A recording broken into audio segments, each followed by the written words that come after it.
আসার সম্ভাবনা দেখছি। এখনো কিন্তু সংকট থেকে আমরা কাটিয়ে উঠতে পারি নাই। আজকে সেই সংকটকে কাটিয়ে ওঠার জন্য শুধু একটা কথাই বলবো যে বাংলাদেশ জাতীয়তাবাদী দল একটি ভাষা, সংস্কৃতি, ধর্ম, বর্ণ সবকিছু আশ্রয়স্থল হতে পারে বাংলাদেশ জাতীয়তাবাদী দল। আপনারা দেখেছেন মুক্তিযুদ্ধের সময় যে জাতীয় ঐক্য সৃষ্টি হয়েছিল, পরবর্তী পর্যায়ে আওয়ামী লীগ জাতীয় ঐক্য বিনষ্ট করেছিল।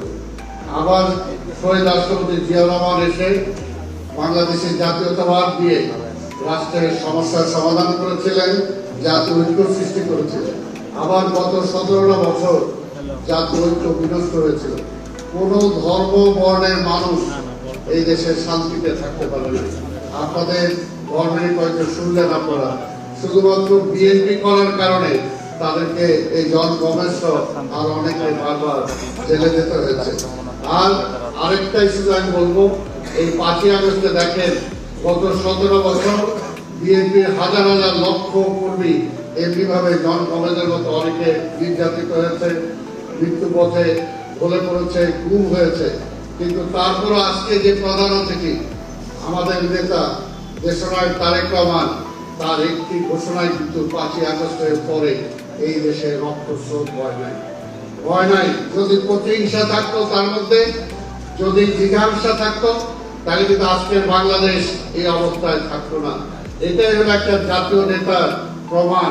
তাই আমরা বিশ্বাস করি আজকে যে প্রধান অতিথি তিনি যে 31 দফা দিয়েছেন, আপনারা নিজেরাই বলেছেন যে রেইনবোর একটা উজ্জ্বল কালার আপনারা, কাজে উনি বিশ্বাস করেন এই জাতিকে ঐক্যবদ্ধ করতে পারলে এবং সহনশীলতার মাধ্যমে নেতৃত্ব হলো এটাই।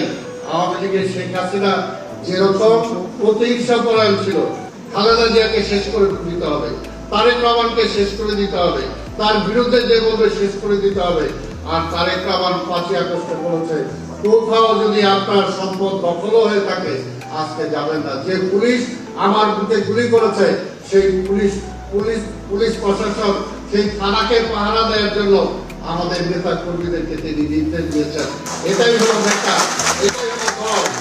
বিশ্বাস করি এই স্বাধীনতার এতগুলো বছর পরেও কিন্তু আমরা এখনো সেই স্বাধীনতার পূর্ণ স্বপ্ন আমরা বাস্তবায়িত করতে পারি নাই।